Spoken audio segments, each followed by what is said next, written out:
ለዚህ ያደረሰን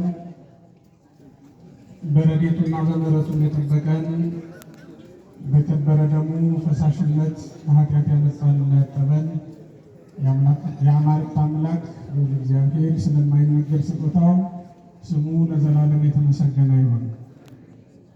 ወነአምን በመንፈስ ቅዱስ እግዚእ ማሕየዊ ዘሰረጸ እምአብ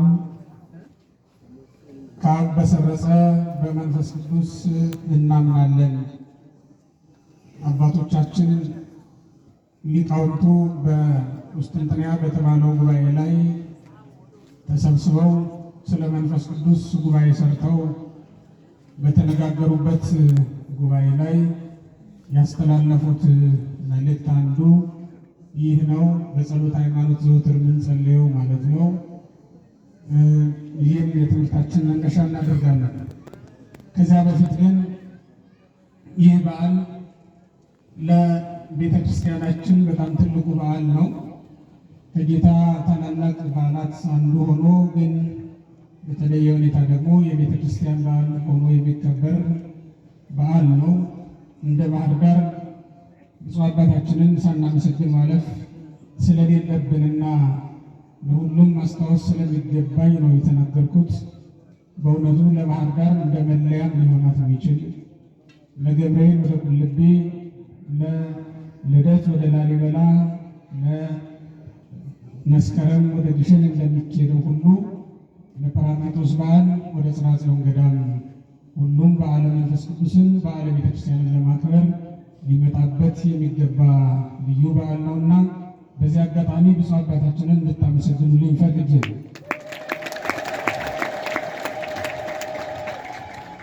ይህ በዓል የቤተ ክርስቲያን በዓል ነው። ቤተ ክርስቲያን ቅባተ ፍስሕት መንፈስ ቅዱስን ተቀብላ በልሳን መናገር የጀመረችበትና በአሕዛብም በእስራኤልም ፊት ተገልጣ የክርስቶስን ክብሩን ትንሣኤውን ማወጅ መናገር የጀመረችበት አንደበታችን ተፈቶ ወንጌል መስበክ የጀመርንበት በዓል ስለሆነ ለቤተ ክርስቲያን ታላቅ በዓል ነው። እንኳን ለዚህ ዕለት አደረሳችሁ። ጽርሐ ጽዮን ገዳም እንግዲህ በዚህ በዓል ነው የምትታወቀው ማለት ነው። ከአራቱም ማዕዘን ወደፊት ገዳሙ ስራው ተጠናቆ ስርዓቱ ተሰርቶ ሲያበቃ ሁሉም ከአራቱም ማዕዘን መጥቶ ሊያከብረው የሚገባ ትልቅ በዓል ነውና በባህር ዳር በዓል አካባቢ ይሄ ትልቅ ነገር ነው። በእውነቱ እግዚአብሔር አምላክ ለዛ ቀን አድርሶ ሁላችንም በልዩ ሁኔታ ለማክበር ያብቃን። በመንፈስ ቅዱስ እናምናለን ወደሚለው የትምህርታችን ርዕስ እንግባ። እስኪ ሁላችሁም በሉ።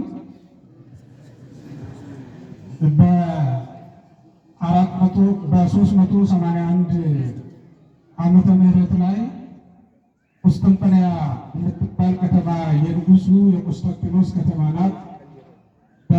የኒቅያ ጉባኤ ከተካሄደ ምናልባትም ከ50 ዓመት በኋላ ማለት ነው። በመንፈስ ቅዱስ ላይ ክፉ ትምህርት የሚያስተምሩ ያልታደሉ ሰዎች ተነስተው እንደነበረ በታሪክ እንማራለን። መቅዶንዮስ የሚባል መናፍቅ ጳጳስ ተነስቶ ነው መንፈስ ቅዱስን ከአብ ከወልድ እያነሰ አድርጎ ማስተማር ጀምሯል። ትምህርቱ ቀደም ሲል የነበሩት የነ አርዮስ የነ ሉቅያኖስ ትምህርት ነው። አርዮስ ተከራክሮ ምላሽ ያጣበትን ትምህርት መቅዶንዮስ እንደገና ሕይወት ዘርቶበት ይዞት ተነስቷል። መቼም ሰይጣን የሚጠቀምበት ሰው ያጣምና በየጊዜው አርዮስ ከተሸኘ በኋላ ቤተ ክርስቲያን አላረፈችም። የእሱን ትምህርት ይዘውት ከተነሱት አንዱ ነው መቅዶንዮስ። በመንፈስ ቅዱስ ላይ ካስተማረው ክፉ ትምህርት ውስጥ መንፈስ ቅዱስን ከአብና ከወልድ አሳንሶ አስተምሮ ነበረ። ሎቱ ስብሐት። ቤተ ክርስቲያን በነገርኳችሁ በ381 ዓመተ ምህረት ተሰብስበው ሊቃውንቱ 150 ሊቃውንት ናቸው። በቁስጥንጥንያ ከተማ ላይ መቅዶንዮስን አውግዘው ለይተውታል። አውግዘው ሲለዩት 5 አንቀጽ ያለው የሃይማኖት ሕግና ደንብ ወይም ውሳኔ ወስነው የተለያዩት። በእጃችሁ ላይ ያለውና ዘወትር የምትጸልዩት ጸሎተ ሃይማኖት 12 አንቀጽ ነው ያለው። 7ቱ የኒቅያ ጉባኤ ውሳኔ ነው። 5ቱ ደግሞ የቁስጥንጥንያ ጉባኤ ውሳኔ። የቁስጥንጥንያ ጉባኤ ውሳኔ የሚጀምረው በመንፈስ ቅዱስ እናምናለን። መንፈስ ቅዱስ ጌታ እንደሆነ አዳኝም እንደሆነ አዳኝነቱ የእግዚአብሔር ባህርያዊ ሕይወት ስለሆነ መንፈስ ቅዱስ ነአምን ከመ ውእቱ ህልው በእግዚአብሔር አብ ወበእግዚአብሔር ወልድ ይላል። ቅዱስ ባስልዮስ ታላቁ ሲያስተምር በእግዚአብሔር አብ በእግዚአብሔር ወልድም ህልው እንደሆነ እናምናለን። ወውእቱ ሕይወቶሙ ነው፣ እሱ ባህርያዊ ሕይወታቸው ነው ተብሎ ነው የተነገረልን። መለኮታዊ ሕይወት ነው ወይም ባህርያዊ ሕይወት ነውና መንፈስ ቅዱስ ከሌላ ሕይወትን ያልተቀበለ ለሁሉም ሕይወትን የሚሰጥ ጳጳሳትን የሚሾማቸው ካህናትን የሚያጠርቃቸው ውእቱ ዘያጸድቆሙ ለካህናት ተብሎ የተነገረለት ለሌሎቹ ለነቢያትም ዘይነፍህ መንፈሰ ላይ ለነቢያት በነቢያትም ላይ መንፈሰ ትንቢትን የሚያሳድርባቸው የትንቢት ጸጋ የሚሰጣቸው ወይሁቦሙ ጥበበ ለእለ ውስተ ሕግ በሕግ ለሚኖሩት በሕገ ኦሪት በሕገ ወንጌል አምነው ጸንተው ለሚኖሩት ሁሉ ጥበብ ሥጋዊም ጥበብ መንፈሳዊም የሚያሳድርባቸው ነው ብላ ነው ቤተክርስቲያናችን የምታስተምረን።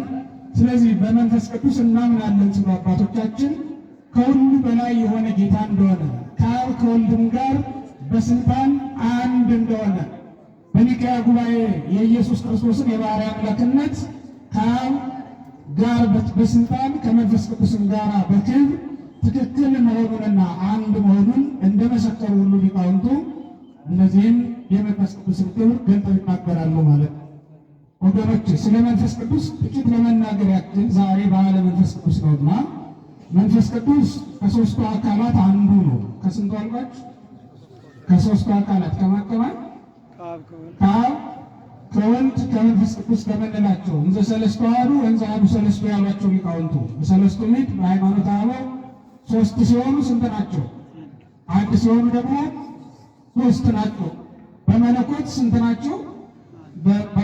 በአካል ሦስት ናቸው ማለት ነው። በአካል ሦስት የምንላቸው ሦስት ስምም አላቸውና ከሦስቱ ስም አንዱ ስም መንፈስ ቅዱስ የሚለው ነው ማለት ነው። ይህ መንፈስ ቅዱስ የሚለው ስም ከአብ ከወልድ የተለየ አይደለም። በአካል ልዩ ነው፣ በክብር እና በግብር ግን አንድ ነው ማለት ነው።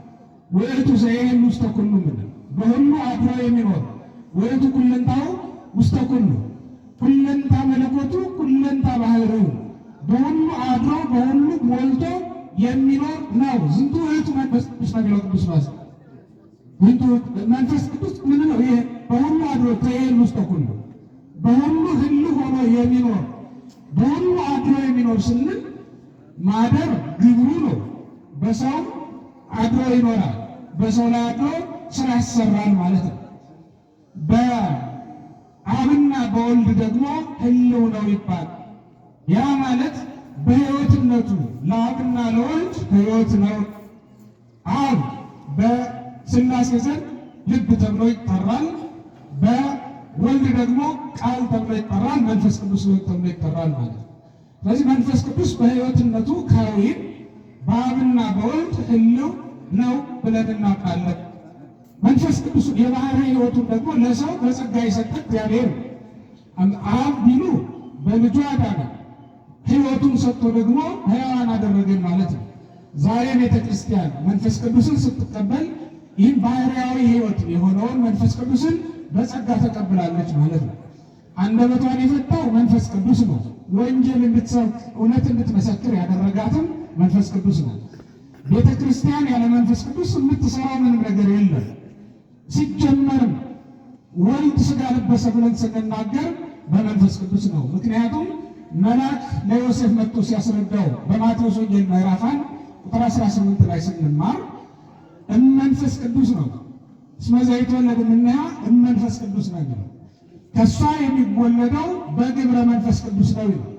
የሚከፍል የሚያነጻ የሚያዋህድ መንፈስ ቅዱስ ነው እንላለን። ይህም ማለት ደመ ድንግልናን ከእመቤታችን የከፈለና ከመለኮቱ ጋር ከአካላዊ ቃል ጋር ያዋሃደው መንፈስ ቅዱስ ነው ማለት ነው። በግብረ መንፈስ ቅዱስ በረቀቀ መለኮታዊ ግብርና ስልጣን ኢየሱስ ክርስቶስ ከድንግል ማርያም ሥጋን ነስቶ መለኮቱ ከሰውነቱ ሰውነቱ ከመለኮቱ ሳይቀላቀልም ሳይለያይም አንድ አካል አንድ ባሕርይ ሆነ ብላ ታምናለች ቤተክርስቲያናችን ማለት ነው። መለኮት ከሥጋ ጋር እንዲዋሃድ የመንፈስ ቅዱስ ግብር መለኮትን በሥጋ እንዲወሰን ያደረገው አጭር ጠባብ ያደረገው ሥጋንም በመለኮት ሰማይና ምድርን የመላ እንዲሆን ያደረገው ማለት ነው።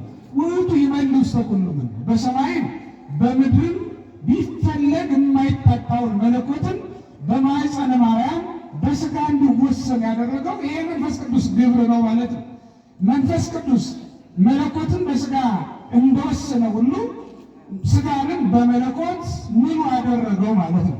ይህም ማለት እዚህ እመቤታችን ታቅፈው ቢታይ በሰማይም ደግሞ በኪሩቤል ጀርባ ላይ ተቀምጦ የሚታይ ሆኗል ማለት ነው። በሰማይ ኪሩቤል የተሸከሙት በምድር ድንግል ማርያም ያቀፈችውና በጨርቅ የጠቀለለችው አንድ ነው፣ የተለየ አይደለም። እዚህ እረኞች የከበቡት እዚያ ደግሞ 24ቱ የሰማይ ካህናት ከበው የሚያመሰግኑት የተለየ አይደለም፣ አንድ ነው። ይሄ የመንፈስ ቅዱስ ግብር ይባላል ነገሮች። በምስጢረ ሥጋዌ ውስጥ ምስጢረ ሥጋዌ ሲፈጸም ግብረ መንፈስ ቅዱስ ዋና ነገር ነው ማለት ነው። ለቤተ ክርስቲያን መንፈስ ቅዱስ ምን ማለት እንደሆነ እንዲገባ ነው። በኋላም እመቤታችን ቅድስት ድንግል ማርያም ማኅተመ ድንግልና ሳይለወጥ ጸንታ እንድትኖር ያደረጋትና በሕቱም ማኅፀን እንድትወልድ ያደረጋትም መንፈስ ቅዱስ ነው ማለት ነው።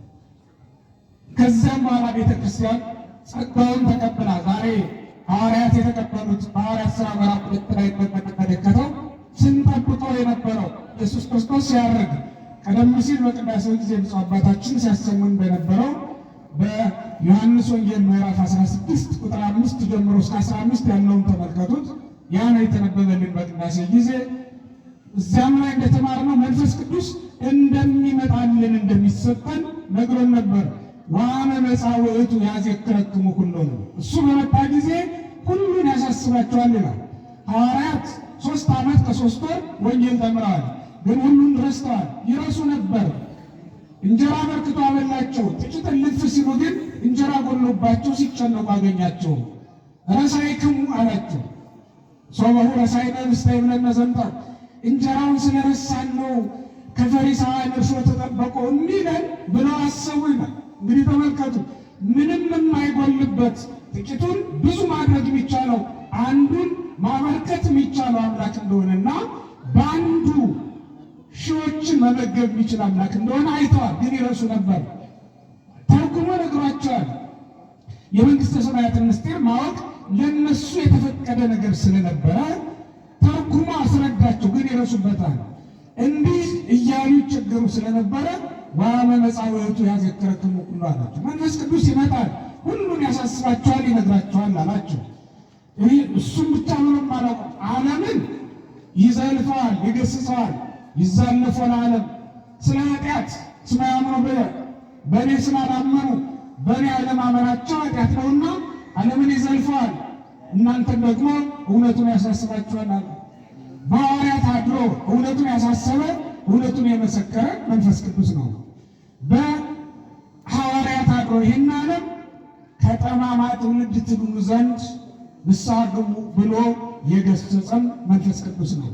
በራሱ ስም በጳውሎስ አድሮ የገሰጸ፣ ሐናንያን በጴጥሮስ አድሮ የገሰጸ የሐዋርያት ሥራ ምዕራፍ 5 እና ምዕራፍ 13 ስንመለከት እንደምናነበው መንፈስ ቅዱስ ነው። ዛሬም በቤተ ክርስቲያን አባቶች ሊቃነ ጳጳሳት አድሮ ጸጋን የሚሰጥ መንፈስ ቅዱስ ነው።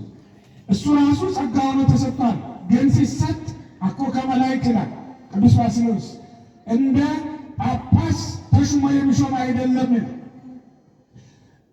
እሱ ራሱ ሀብቱ ገንዘቡ ስለሆነ እግዚአብሔር ስለሆነ አላ እስመ ውእቱ እግዚአብሔር ውእቱ መንፈሶ ለዘፈቀደ ለወደደው ጸጋውን ይሰጣል። እሱ እግዚአብሔር ነውና በመንፈስ ቅዱስ የምናምነው ጳጳሳትን የሾመ እሱ እንደሆነ ተልኮ ተሹሞ እንደሚሾምም አይደለም። ጸጋው ሀብቱ የራሱ ገንዘቡ ስለሆነ ለአባቶቻችን ሰጣቸው ማለት ነው። በዚህ መልኩ እንዲህ ተሰጥቶ ለአባቶቻችን ዛሬ ቤተክርስቲያንን የገለጠበት ቤተክርስቲያንን ያከበረበት ዕለት ነው። መንፈስ ቅዱስን ተቀብላ ቤተክርስቲያንን በሁሉ ዘንድ በሬተ ጽድልት ሆና የታየችበትና የተመረጠችበት ዕለት ነው። ሐዋርያት መንፈስ ቅዱስን ተቀብለው ደስ አላቸው። በማለዳ ተነስተው እንደሰከረ ሰው ሆነው ይታዩ ነበር ይላል። ለአንዳንዶቹ ያፌዙባቸውና ይናገሩም የነበረው የሰከሩ መስለው ታይቷቸው ነበር። ለአንዳንዶቹ ጉሽ ጠጅ ጠጥተዋል ብለው እንዲያውም በጣም የሚያሰክር መጠጥ የጠጡ መስሏቸው ነበር። መንፈስ ቅዱስ ያደረበት ሰው አያዝንም። ተርበው እንደጠገቡ የሚሆኑት መከራ ተቀብለው እንደተሾሙ እንደተሸለሙ የሚሰማቸው የሚያደርጋቸው ያደረባቸው መንፈስ ቅዱስ ነው። ዛሬ በቤተ ክርስቲያን አባቶች አድሮ ባሕታውያንን በበረሃ መከራ እንዲቀበሉ የሚያጸናቸው፣ ሰማዕታትንም በተጋድሎ እሳቱ እንደ በረዶ ቀዝቃዛ መስሎ እንዲሰማቸው የሚያደርጋቸው መንፈስ ቅዱስ ነው። ሐዘንተኛ የለም። መንፈስ ቅዱስ ባደረበት ሰው ሐዘን የለም። መንፈስ ቅዱስ አድሮበት ሐዘንተኛ የሚሆን ማንም የለም። መንፈስ ቅዱስ አድሮበት የሚራብም የለም። መንፈስ ቅዱስ መብል መጠጥ ሆኖ ያጠግባቸዋል። መንፈስ ቅዱስ አድሮበት የሚደክምም የለም። መንፈስ ቅዱስ ኃይልና ጽናት ብርታት ይሰጣቸዋልና ማለት ነው። ቅዱሳን ከገድል ወደ ገድል እየተሸጋገሩ ምንም ገድል እንዳልሰሩና ዛሬ እንደጀመረ ሰው ሆነው በርትተው ሲሰግዱ ይታያሉ። ሌሊት ሲሰግዱ አድረው ቀንም ይሰግዳሉ። ቀን ሲሰሩ ነው፣ ሌሊት ደግሞ ሲሰግዱ ያድራሉ። ይህን የሚያደርግ መንፈስ ቅዱስ ነው። አድሮባቸው ያለ መንፈስ ቅዱስ ማለት ነው። በጻድቃን ብቻ አይደለም፣ በኃጥአንም መንፈስ ቅዱስ ያድራል። በኃጥአን ሲያድር መንፈስ ቅዱስ ኃጢአታቸውን እንዲያስቡ ያደርጋቸዋል ማለት ነው። ኃጢአትን የሚያሳስብ በኃጢአተኛ ሰው አድሮ መንፈስ ቅዱስ ነው። ንስሐ መግባት ያቃተው ሰው መንፈስ ቅዱስ ፈጽሞ የተለየው ነው ማለት ነው። መንፈስ ቅዱስ በኃጢአተኛ ሰው ሲያድር ኃጢአቱን አስቦ እያለቀሰ ንስሐ ለመግባት ወደ መምህረ ንስሐው ፍለጋ ይመጣል ማለት ነው። መድኃኒት ፍለጋ የሚመጣው መንፈስ ቅዱስ ካደረበት ነው። መንፈስ ቅዱስ ፈጽሞ የተለየው ከሆነ ግን ኃጢአትን እያጣጣማት ነው በዛው ቀጥሎ የሚኖረው ማለት ነው። መንፈስ ቅዱስ በልዩ ልዩ መንገድ ካልቀሰቀሰው ንስሐ መግባት ማንም አይፈልግም ማለት ነው። ምክንያቱም ከሰማይ እሳት ወርዶ እንደ ሰዶም እንደ ገሞራ አላቃጠለው፣ እንደ ሰብአ ተቃት ንፍር ውሃ አልወረደበት። ማንም ፈርቶ ነው ንስሐ የሚገባው። መንፈስ ቅዱስ ያደረበት ከሆነ ግን ንስሐ ለመግባት ጊዜ ያጠፋማል። መንፈስ ቅዱስ ያደረበት ሰው ኃጢአት አይሰራም እንዳይመስላችሁ። ኃጢአት በሰራ ጊዜ ግን ኃጢአቱን አስቦ ማልቀስ የሚጀምረው ወዲያው ነው። መንፈስ ቅዱስ ያደረበት ሰው ስለማይለየው ያሳስበዋል። ምክንያቱም መንፈስ ቅዱስ ያደረበት ሰው የመንግሥተ ሰማያት መዓዛ ሁልጊዜም ያውደዋል። የመንግሥተ ሰማያት ጣዕም ትዝ ይለዋል። መንፈስ ቅዱስ ያደረበት ሰው ከእግዚአብሔር አገልግሎት አንዳችን ጊዜ ሊለይ በፍጹም አይችልም። ለዚህም ነው ሐዋርያት የኢሰነ ናድሉ ለእግዚአብሔር እናድሎ ለሰው፣ እኛስ ለእግዚአብሔር እንጂ ለሰው ልናደላ በፍጹም አይገባም ብለው የተቃወሙት ከዚህ የተነሳ ነው ማለት ነው። ስለዚህ ወገኖቼ ዛሬ መንፈስ ቅዱስን ተቀብላ ቤተ ክርስቲያን ደስ የተሰኘችበት ዕለት ነው። እንኳን አደረሳችሁ። እኛን ሁላችንንም እግዚአብሔር ከመንፈስ ቅዱስ ጸጋ እንዲሰጠንና እንዲያካፍለን ለአባቶቻችን የሰጠውን ጸጋም እንዲሰጠን መልካም ፈቃዱ ይሆንልን። እግዚአብሔር ይስጠን።